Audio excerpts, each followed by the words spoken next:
Hello, Vass here from Aussie RC Playground, and as you can see, we're unboxing another truck. This guy here is the rival monster truck from Tim Associated. It is a brand spanking new release. It's out of their Qualifier Series, which I think is written somewhere on the box.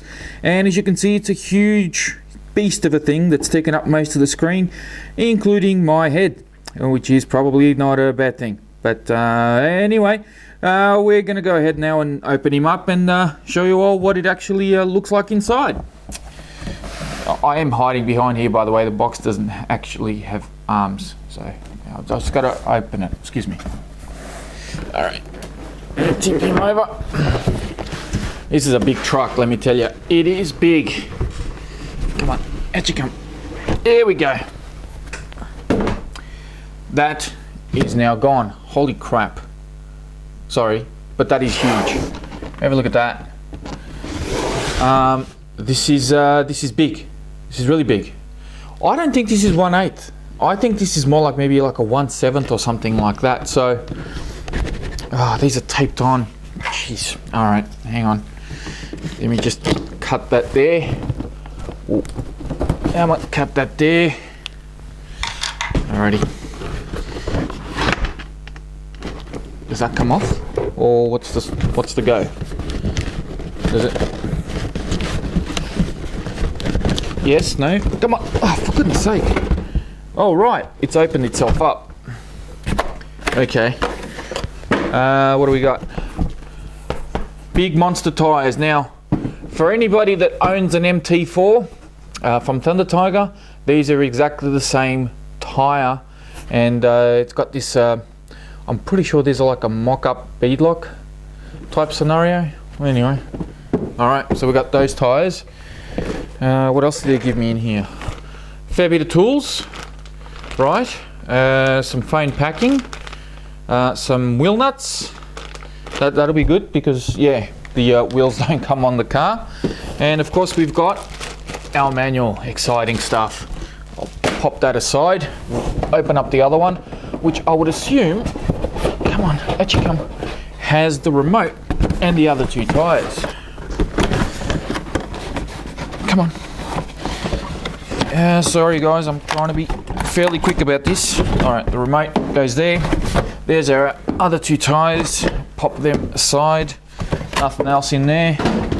And the remote, it should be the same as this one. So this is the Pro light just there. And what do you know? It is. Now I did notice something different with this one that one doesn't have, and it's got an aux or auxiliary. I'm not sure. Oh, look at that, it clicks. I'm not sure what that is, so I'm gonna have to investigate that one. All the controls and all the trimmings on the back are all the same.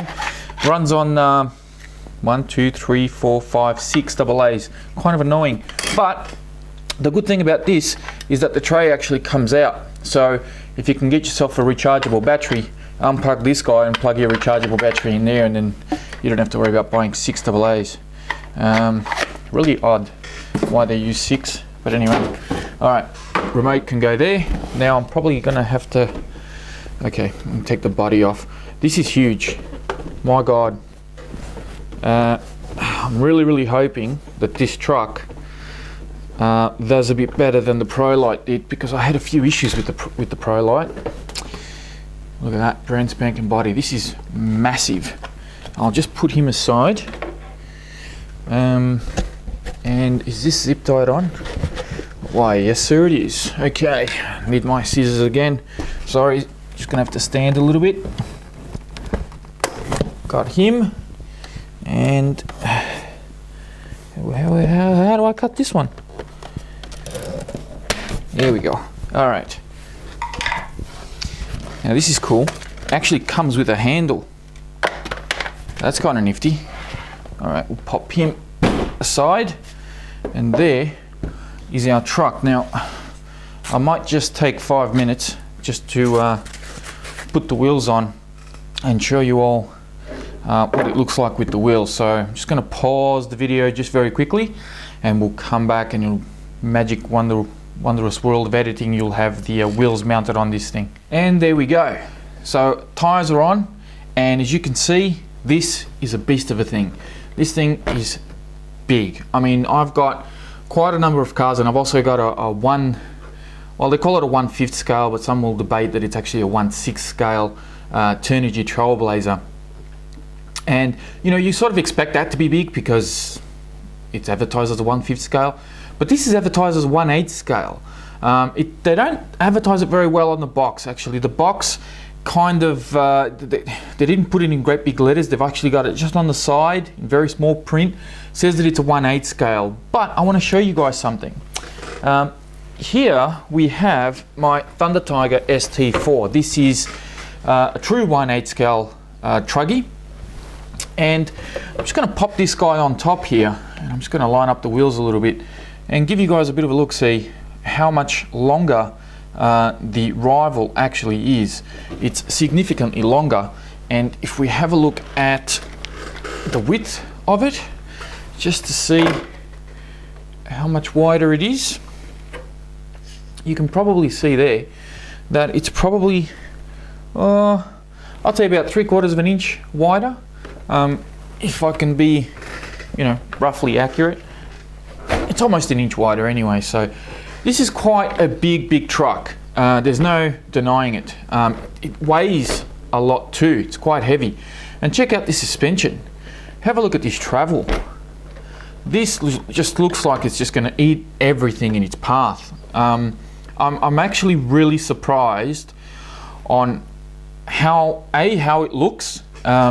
It looks fantastic, and B, just look at that. There is so much travel. There's quite a fair bit of droop on here too. I mean, I'm more than likely going to raise this up just a little bit.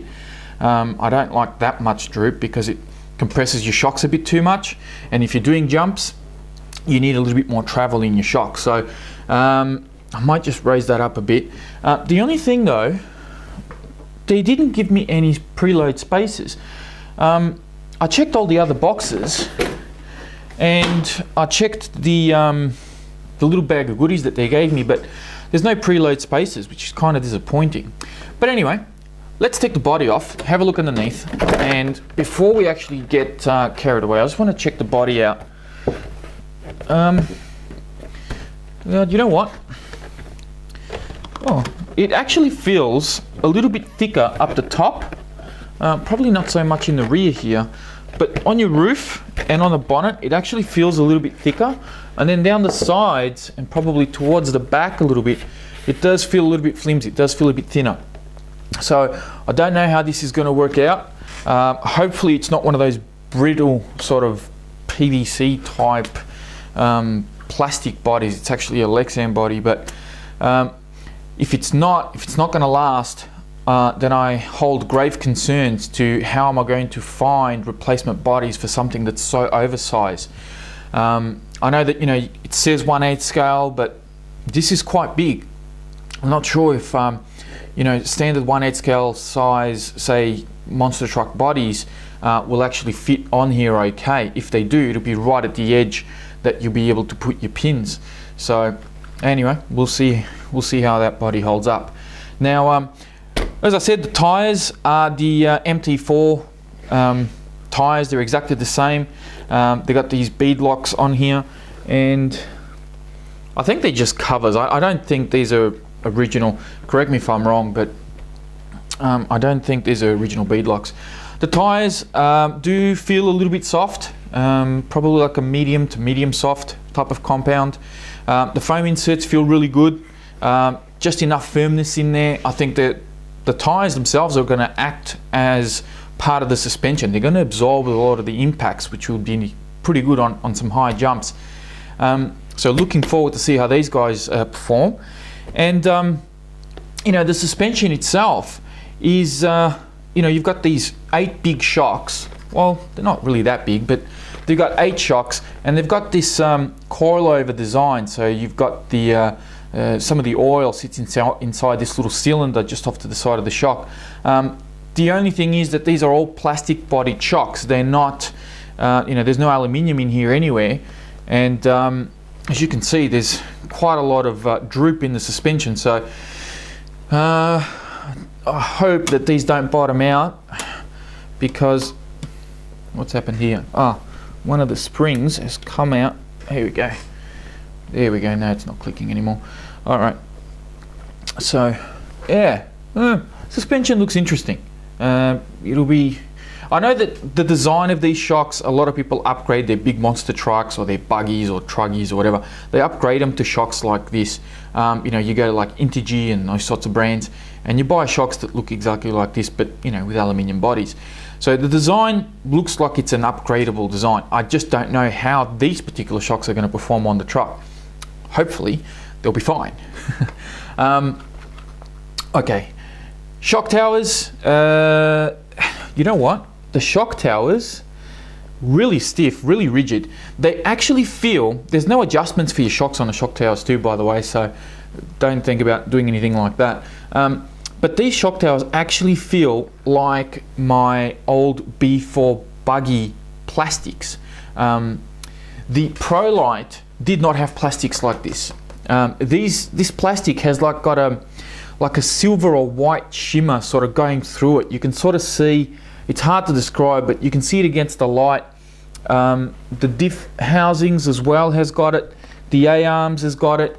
The shock towers, even the body posts have got this this sort of shimmer going through the plastics, and that's a good sign for me. And even the transmission casing here in the middle has got it. The receiver box has got it as well. So it looks like the plastics on this is proper TIM associated, what I was used to seeing and what I was expecting out of the ProLite. So I think they've used the right plastics here, because they look exactly the same as the old ones that I had on my B4, that I've got on my B4, and they're rigid as anything. Those plastics are fantastic. So no adjustment on your shock towers. You can adjust the height of your body posts. So this is similar to the Emax design. My Emax here has got the same sort of design. With the body post, you can raise them up and down quite easily. What else? A-arms, lower A-arms have got 2 adjustment points for your shocks. I guess, you know, for a monster truck, you don't really need multiple suspension options. As long as you can sort of absorb a lot of the jumps, I think you'll be fine with it. You don't really need this thing to handle too well, so you should be all right. One thing I am noticing though, I've just picked up on, is that they've got around the shock towers and where the aluminium sort of all meets up, they've got a mixture of Phillips head screws and hex screws. I'm not a fan when manufacturers sort of mix up their screws like that. Are there any hexes anywhere else? See, they've got hexes underneath the chassis as well. You might see that, you might not. They've got some hex screws along the aluminium here, but then on the same plate just down here, they've got Phillips head screws. It's weird. I don't know why people do that. You know, you should just, honestly, you should just pick one and stick with it. If you're going to go Phillips heads, go Phillips heads. If you're going to go hex, go hex. Why mix? You're not ordering a souvlaki. You know, you can order a mixed souvlaki, but you can't do this here. It doesn't work. You know, there's too many tools you got to carry around. Pick one and stick with it. So, what else have we got? Now, looking inside, I'll get to the chassis in just a minute. But, you know, we've covered the A-arms. The A-arms look thick as anything. I mean, these things look like, they're unreal. They look really, really strong. So I'm very, very much hoping that these don't fail on me. Pillow ball suspension all the way around. So there's no caster blocks or anything like that. So it's all pretty strong. Your drive shafts, they look like they're about, I don't know, maybe 3.5, 4 millimeters thick. They're quite thick. They're probably 4 millimeters thick because your turnbuckles are actually 5 millimeters thick. I know that because it says so on the box. And the drive shafts aren't much thinner. So they're probably about 4 millimeters thick, which is really, really good. That means it can take a lot of torque. The center drive shaft, holy crap. I just realized how thick this thing is. This is probably about 5 millimeters thick through the center. So this thing can definitely handle a lot of torque. No doubt about that. It's kind of enclosed. It's hard to pick, but I'm pretty sure it would have metal gearing here. You wouldn't go through this much trouble and put plastic gearing. There's no way, so it should all be metal gearing. Batteries, you can see we've got a couple of batteries in here, and this little thing just sort of pops open. Come on, buddy. Oh, there we go. And it's okay. You can't take that out. That stays in there. Right. I thought that sort of like hooked off or something, but no, it stays in there. So that's about as far as your battery strap will come up, and you can take your batteries out. And the batteries that they give us are these really awesome nut Reedy Wolfpack 3000 milliamp 8.4 volt 7 cell. Come already with DINS connectors installed, as does the ESC, which is good because I use DINS on all my gear. So I DINS or T-plug, could be a DINS lookalike. With the batteries, I gotta say, I would prefer if manufacturers didn't give us batteries like this. A lot of the times most people don't, they don't use these very often. If you don't have anything else, it's nice that they give you a couple of batteries, but honestly, I would rather have a couple of bucks off the price of the kit and not get any batteries at all, and just I'd like to go get my own, because these, they're just, they're not the same as LiPo. Once you use LiPo batteries, you'll never go back to nickel metal hydrates again. That's for sure. All right, and okay, just so you guys know too, by the way, I've just noticed that there is no height adjustment with this strap because it is hinged. There's no adjustments there, that you can't adjust the height of it. So you got to make sure that whatever batteries you use, you can fit them in here, because if they're too thick, you won't be able to. They do give us a couple of little foam blocks to be able to pack up, and you can put it towards the front or towards the rear, depending on how you want your weight bias to go, and that'll stop your shorter LiPo batteries from sliding around in the tray, which is good. I can't stop looking at this handle. Look at that. I love it. You just pick the truck up so easy. Well, not so easy because it does weigh a bit, but it just makes it easier to sort of carry it around. Now, it also says that the ESC is water resistant and the receiver box is water resistant, but there's no information on the steering servo. And you know what? While I was putting the tires on, I had a bit of a peek at the steering servo, and I'm really worried about how this tiny little steering servo is going to turn such a big, heavy truck, as mounted with these monstrous wheels and tires on here. Plus, it's got this spring kind of mechanism thing around the servo horn to be used as a servo saver. I'm not a big fan of that type of setup. I prefer the other options. I've had experiences with that before where it hasn't worked out all that well. The little turnbuckle here that links your steering servo to your actual steering linkage in the center there is not adjustable. So the only options you have is they've given us multiple holes on the actual steering servo there, so that you can mount that little linkage, that little turnbuckle there. There is a nice little cover I just noticed protecting the servo. So there's a nice little cover just there, kind of protecting the servo. And whilst I've got the car on its side, let's talk about the chassis. From what I can see, the bumpers kind of wrap over these front and rear skid plates, which are in blue, and then you've got this great big piece of, is this actually welded on, or is it two separate pieces? No, it's actually welded on. Okay, I've just seen that. Oh, is it? I think it is.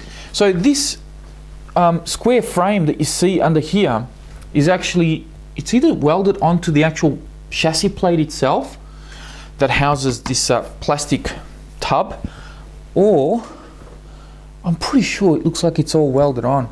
It almost looks like it's one piece. Honestly, the chassis, I think, is going to be fine. I'm almost willing to guarantee that straight away. The way they've made this looks really, really strong. I'm very, very impressed. And I can't really fault it too much as far as the chassis goes. I think the steering servo is going to give me issues. I really do. I don't think it looks so small for such a big truck. And when you look at trucks like I think it's the e-Revo and the Summit, I think both of them actually have twin servos, and they may even have them on the Emax. I'm not 100% sure about the Emax, but you know, when those trucks, which I don't think are as big as this, although the Summit's probably is, the Summit might be, I don't know. But anyway, my point is, those trucks have got 2 steering servos. This one only has 1, and it's huge. So I'm worried. If they've given me like a big 1/5 scale servo or something like that, or something equivalent to that, yeah, all right, you know, you'll be okay. But it just looks like a standard one, something that you'd see in a standard 1/10 scale or 1/8 scale. It doesn't look anything special. Oh, I don't know about that. We'll see how we go. All right, I think I have pretty much covered everything. The motor. I haven't covered the motor. The motor is a 2000 kV 1515 SL motor. It is a pretty big bastard, I'll give him that. It's fairly decent size. Looks like a standard 1/8 scale, really, to be honest with you. But the beauty about how they've made all of this is just how much room you have back here behind the motor. So if you do want to upgrade this guy and get yourself a longer motor with something with a longer can, you really don't have a lot of restrictions. The only restriction you have is on its diameter, because there's only a couple of millimeters that I can see between the motor and the transmission housing. And I think this motor looks to be around about the 40 millimeter mark. There may be some specs on that somewhere, maybe on the website, but don't quote me on it. I mean, honestly, first impressions, I'm actually pretty impressed. There's a lot of aluminium bracing. There's, you know, the bumpers are thick and strong as anything. They look really rugged. They look tough. Like they haven't skimped on a lot of stuff. Here's the thing. Final thoughts, and you know, I'm not going to talk too much about the remote because this is already being used in a lot of other cars, including my Pro Lite. And if you want to hear my thoughts on the remote, go watch the review of that, and I'll tell you everything that there is to know about the remote. Short story is, it's not a bad remote. It's actually pretty good. But wrapping up, and I'll put the body back on. I'm going to simply say this. When it comes to monster trucks, I see monster trucks kind of like in a world of their own. I don't really care if they have a high center of gravity. I don't care. I don't really care if they don't handle great, as long as they handle enough for you not to have to go pick them up every 2 minutes, you know, and flip them back over. My vision, or how I see monster trucks is pretty much like the type of vehicle that should be kicking the crap out of anything that gets in its way. If you are slower than a monster truck should just run straight over you. Not, you know, put the indicator on, go around. It should just run straight over the car in front. Simple as. The way that I see it, and to put it into perspective, you should be able to grab this thing, throw it into like, I don't know, like a cement mixer, leave it in there for 5 minutes on full cycle, and when it comes out, it should look like it's been through a car wash. And you're probably going to need a new cement mixer too, by the way. That's how I see monster trucks. They should just kick the living crap out of any jump, any terrain. That's how monster trucks should be done. Truggies, buggies, they have their place. But something like this, which is so big, this should just be made for fun and jumping and bashing. That's what this should be. So I'm really keen to get this thing out, throw some batteries in it, and show you guys how it goes. I'm hoping that it's fast enough. I'm hoping that motor is fast enough, because really this should be, you know, the motor for this should almost be classified like a 1/5 scale motor. You should be looking at motors that big. Not Baja type, you know, not like big 80 freaking millimeters in diameter, looks like a can of Coke. Not that big, but you know, you should have a decent motor in here to make this thing go hard enough. So I'm hoping that reading motor goes good. The reading motor in the Pro Lite is insane. The running gear they've put in that is out of control. That was the fastest short course truck out of the 4 that I tested. That hit 72 kilometers an hour out of the box. No modifications. So if that's anything to go by, this thing should hammer. It should fly. So I'm really keen to take it out. But that is pretty much it, guys. I'm going to leave it here. I've done enough talking. please hit the like button if you like this video, and if you haven't already, make sure you crush that subscribe button, and you know, stick around for more as I do some more running videos and some more unboxings in the future. Thanks for watching, and I'll speak to you guys next time.